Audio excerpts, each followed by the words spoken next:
Hi, hello, good evening. And I'm pretty sure everybody who loves football is probably watching it right now, which is why I'm doing a pre recorded video.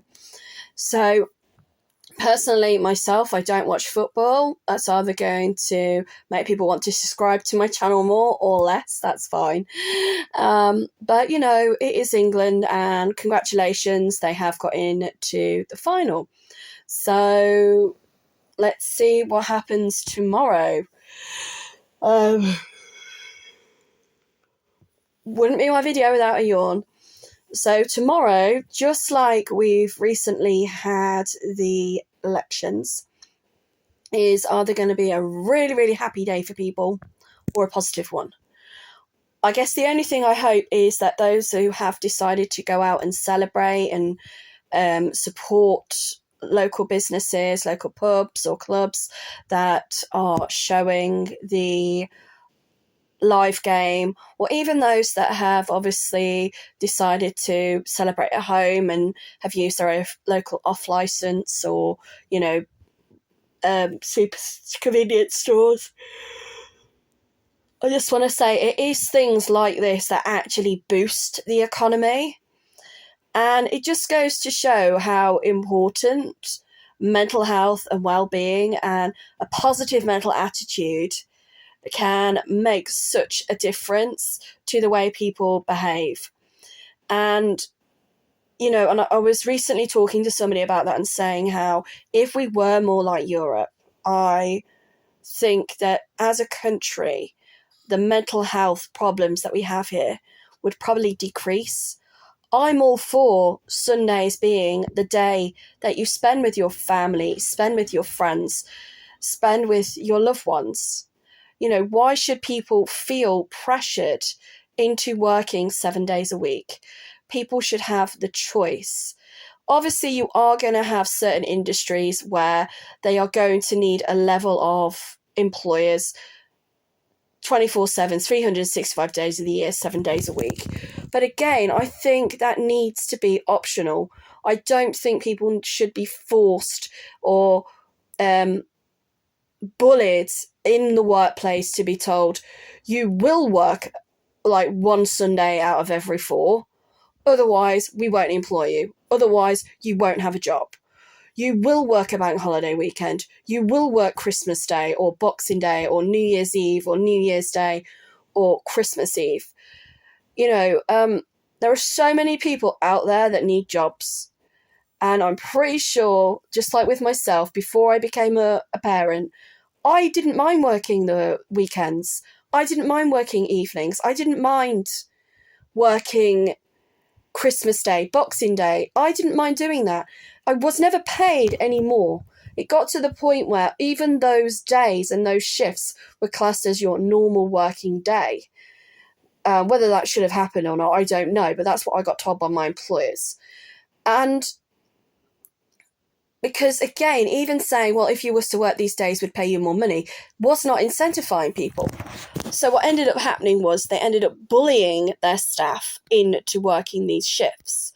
And as I was saying to the lady I was speaking to the other day, that if, we worked to the seasons, to the weather, I'm not saying we always need to have a 2-hour siesta. It's not like it's 40 degrees in the UK every day, all day, for at least 3 months of the year. It'd be great if it was.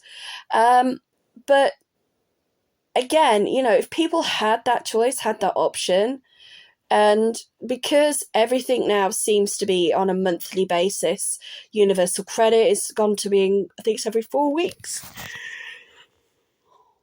I'm not entirely sure. Again, I'm not on universal credit.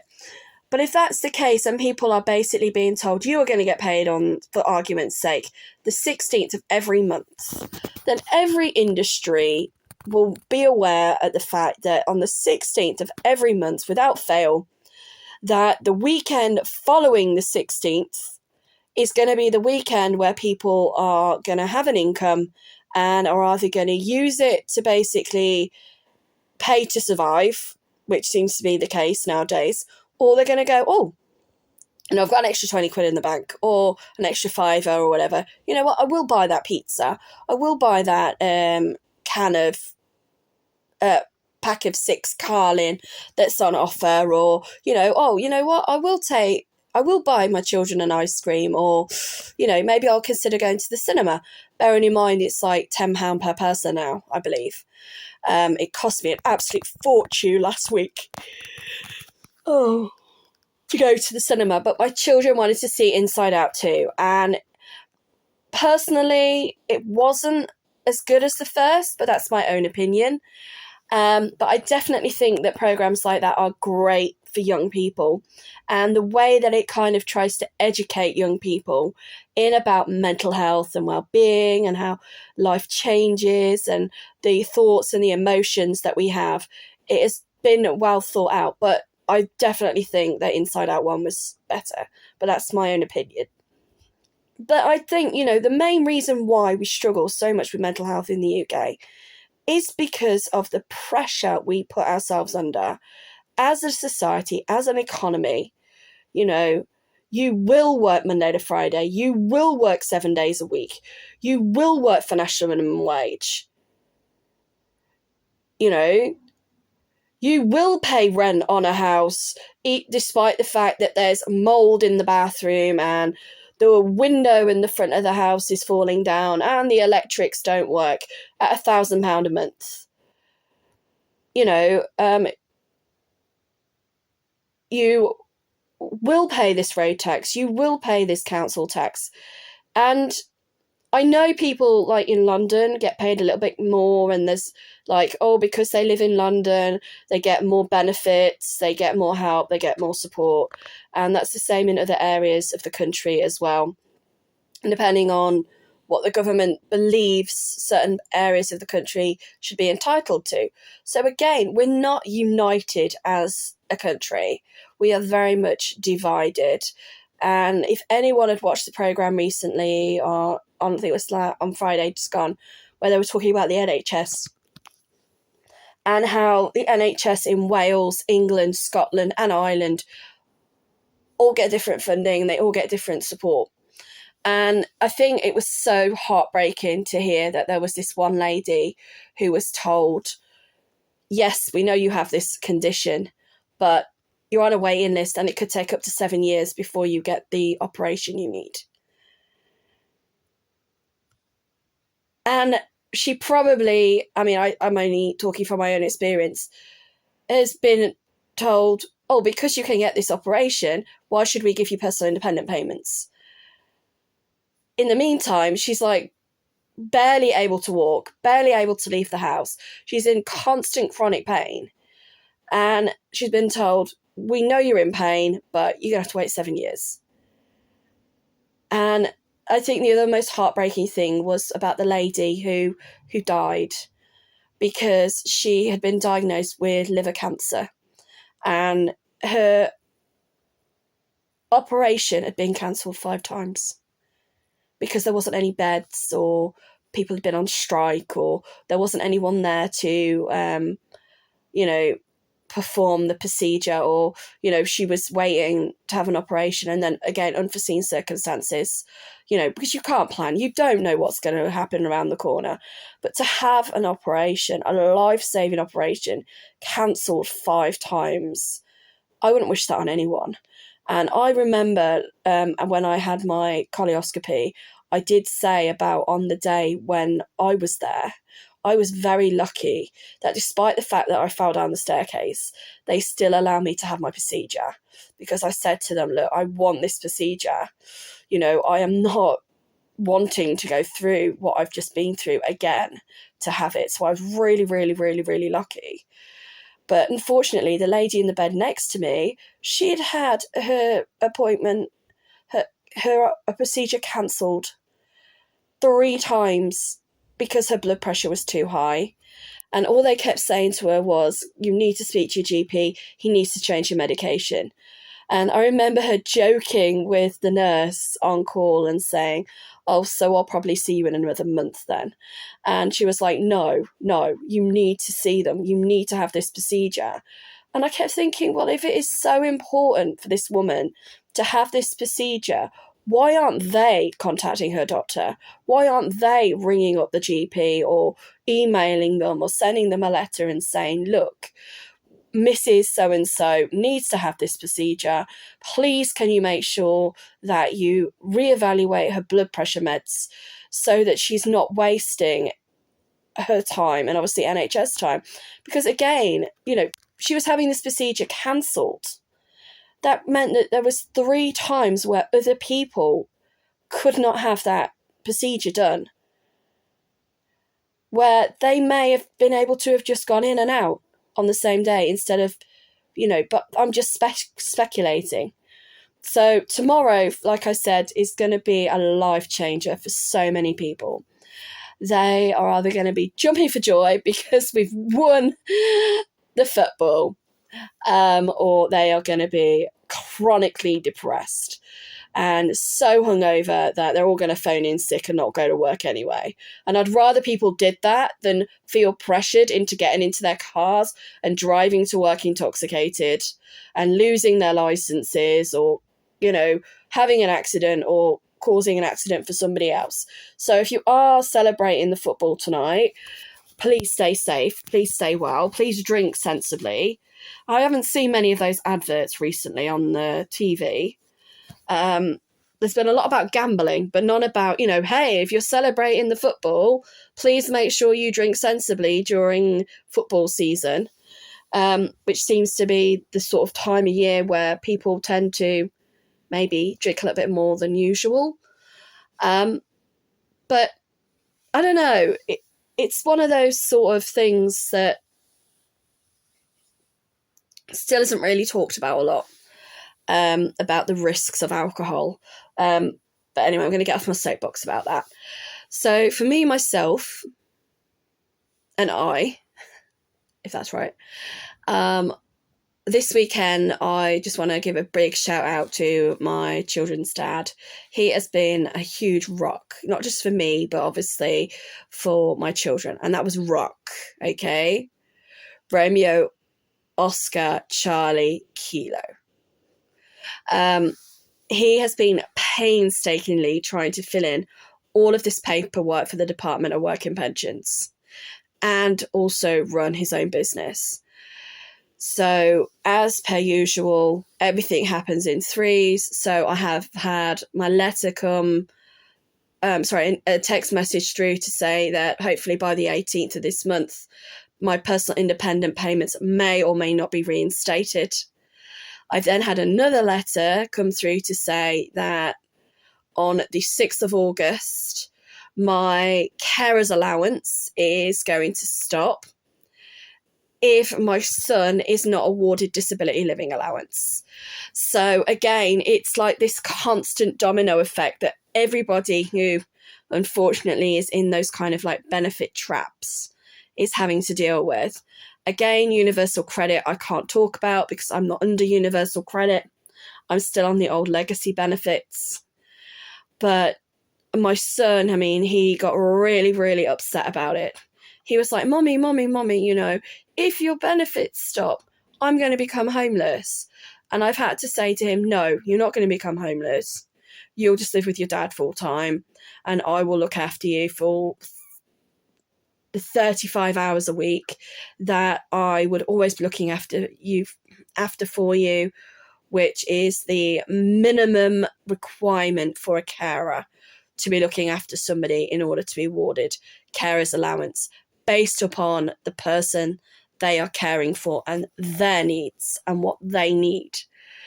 So again, it's been really distressing because obviously my son's at that age now where he is aware of things. He is aware of, some of the stuff that we talk about, and we try not to talk about it around him. And it's really, really heartbreaking because people will say, well, he's not that disabled if he can understand. It's like, well, there's loads of people out there that have hidden disabilities. And just because they might be a rocket scientist does not mean, like with Stephen Hawking, for example, he had Lou Gehrig's disease. He was one of the most amazing people in history, But yet, he still needed to pay somebody to wipe his own ass because he couldn't do it for himself.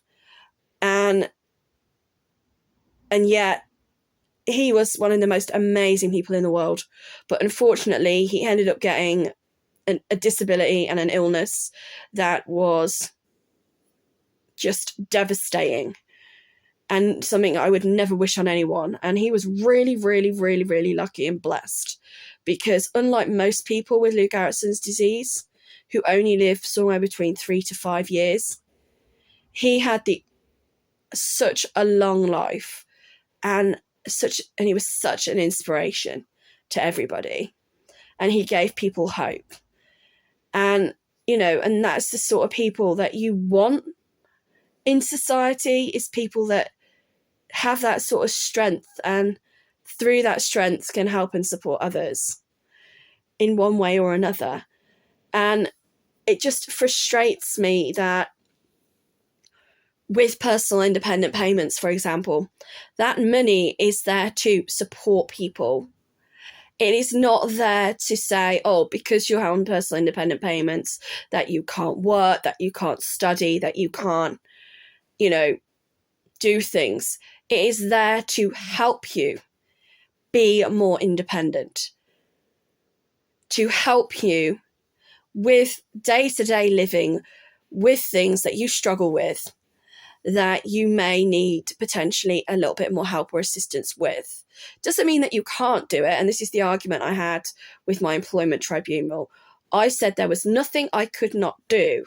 However, due to my illnesses and disabilities, it takes me longer to do something than somebody else. And my employer took that as, right, in other words, you can't do the job. And it was like, well, no, it's not that I can't do the job. It's that it takes me longer. And so basically they didn't want me to do the work, and used that as an excuse to get rid of me. After I'd been there 2 years. Yeah, that's very interesting. If I was that shit, then why didn't you get rid of me after 3 months or 2 weeks? Why did you keep somebody who you knew from day one would never be as good as another member of staff that you employed for 2 years? But that's neither here or there.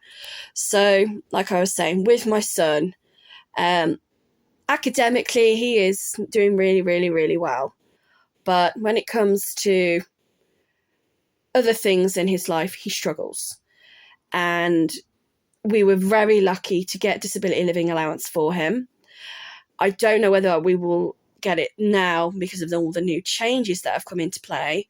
But I do know that with the waiting time of 15 weeks, which is currently the backlog, that even if he does get awarded disability living allowance, until I kind of get that letter through the post, my carer's allowance will stop. And what they will then do is backdate me. So I've now got to be prepared to live on whatever savings I have for the next 15 weeks. And again, realistically, for anyone, even if you were in a full-time job or you'd started a new job, I think the golden rule is, even when you start a new job, usually, you work a month in hand, then you get paid. So you're kind of 3 months in arrears by the time your income becomes regular and you can kind of balance the books, so to speak. But it's exactly the same with the benefits system. You're looking at 12 to 15 weeks before everything properly kicks in. And realistically, a lot of people are not going to have that kind of buffer. It's not because they aren't able to save. It's just because with the economy being the way it is, who on earth is going to have 3 months income in their bank account? I mean, my rent is already £1,000 a month, almost £1,000 a month. So that would mean I would have to have $4,000 in my bank account just to pay my rent. That doesn't include anything else, including any like additional things that obviously I have to provide for my child because of his disability, and obviously the same for myself. So even with the job centre kind of giving that unrealistic expectation up to people and saying, we will allow you to claim universal credit, this is the only thing I do know about it, but it will be based up on national minimum wage at 35 hours a week for your age range. So even then, you are still looking at about £1,000 a month is what the job centre is saying that is what you should be able to live on. But if somebody's rent is £1,000 a month and they're working 35 hours a week, they can't be working 35 hours a week. They're going to have to do the opt-out agreement of 70 hours a week plus, so that they can do the additional hours to not just pay their rent, but also to live. And when people are saying, no way is rent at £1,000 a month, it is. I recently looked at a property in my hometown, Nuneaton, and it was 2-bed, a bit like where I am now, and it was £1,000 a month. And I'm thinking, oh my God, how many hours and how much must somebody be earning to be paying that rent? Even if you were claiming all of the benefits you could claim of the Department of Work and Pensions, you still wouldn't have enough to pay that rent. Or maybe you would, I don't know. But based on what I'm currently in receipt of, you know, I am really, really lucky that I can cover my out-of-pocket expenses. But that does not mean that I am going to be then able to afford to go on holiday. I mean, going to the cinema last week for my children, that was a treat. And we had probably saved up, as silly as it sounds, I probably saved up for 6 months so that I could pay to go to the cinema. Every week I would say, right, we're going to put some money into a jar. And when we've got enough to go to the cinema, we'll go and see Inside Out 2. And that is how I have to do it with my children. Because I think it's really important that young people learn about money and how it works. And when it's just numbers on a screen, it doesn't always help.